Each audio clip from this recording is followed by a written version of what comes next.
อยู่ที่ลูกหัวโตนี่อยู่ในสองกฎหมายอยู่ในระดับ2,000 เมตร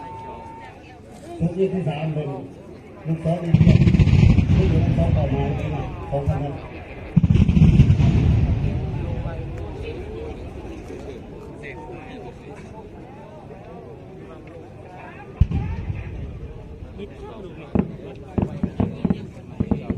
ยืดนะครับ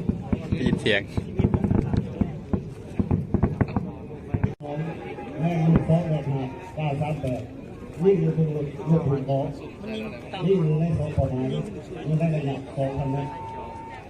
ชุดที่3เป็นลูกโตนี่อยู่ในสองกฎหมายในระดับ2,000 เมตร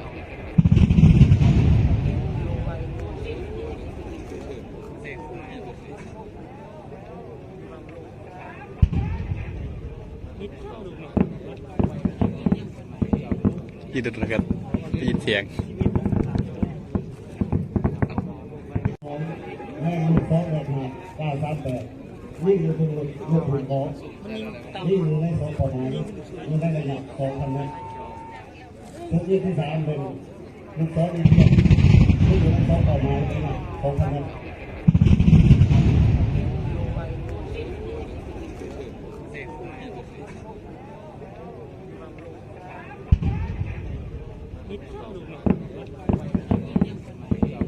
ยืดนะครับ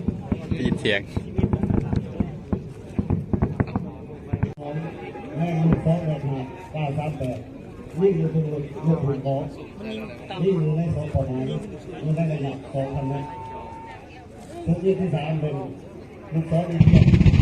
อยู่ในสองกฎหมายในระดับ2,000 เมตร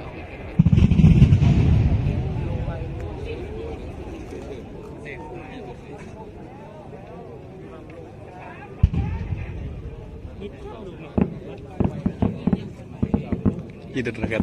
ได้ยินเสียง